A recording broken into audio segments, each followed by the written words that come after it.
Hey guys, and welcome to the show Maraha, where today we're taking a look at the all-new ASICS Magic Speed 2.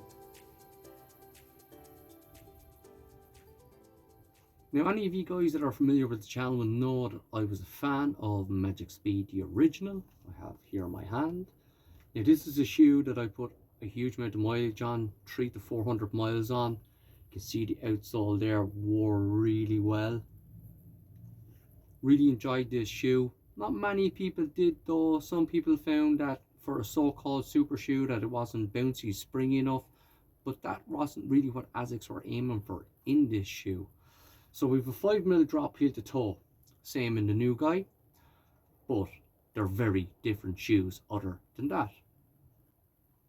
Now what really made this a winner for me was the cushion and comfort, but the stability in the shoe. And as we can see here, ASICS haven't compromised on the stability in version 2. It's still a really stable ride. See here on the left, plumb straight, and we get the same on the right, plumb straight again, no pronation at all. The original was not a heavy shoe, but version 2 did knock a couple of grams off, so it's coming in at a really competitive weight. 242 grams, guys, that's absolutely super. Now let's have a look at the big changes that ASICS have made to version 2. So like I said, still a 5mm heel to toe drop, but what we have is FF Blast Plus instead of FF Blast. We also have a reimagined upper. So the original upper for me was really nice, flexible, good lockdown on it. Heel cup was very stripped back. I felt I like a little bit more love in the heel cup and in the tongue, which is very stripped back as well.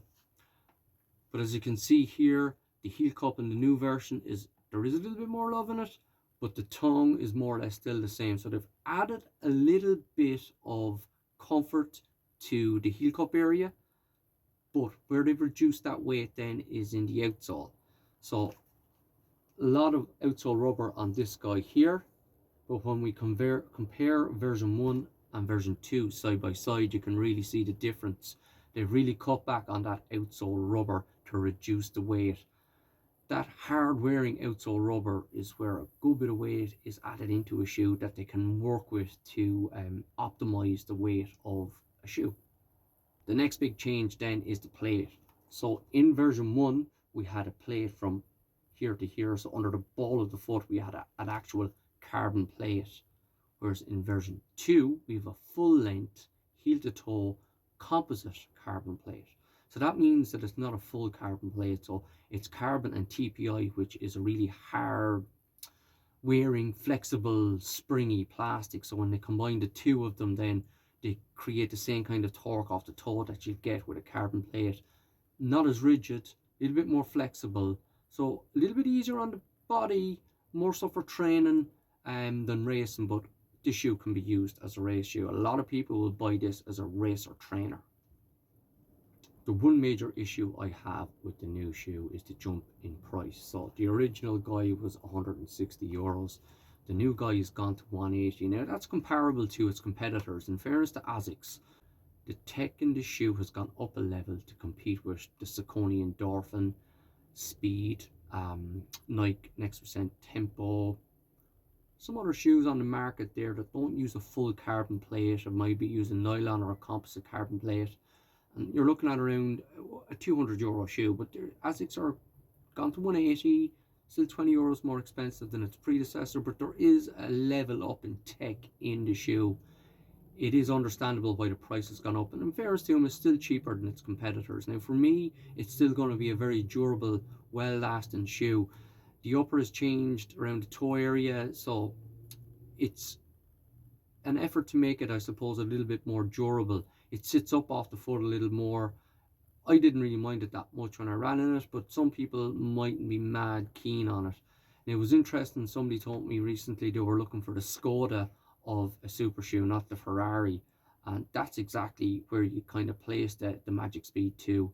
It's in that second tier of shoe. It's not that full end shoe. It's not that 250, 300 euro shoe that you're getting, but you're not getting far off that in regards. You have FF Blast, which is a really springy, light, responsive material. You have a composite carbon plate and a really light shoe.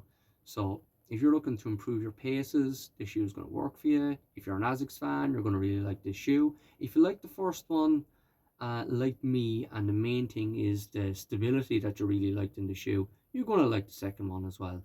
A colleague of mine got a pair straight out of the box and went for an easy run and found that he was tipping along lovely, about 10-15 seconds faster than he normally would in a regular shoe. So he was really impressed with the performance of the shoe.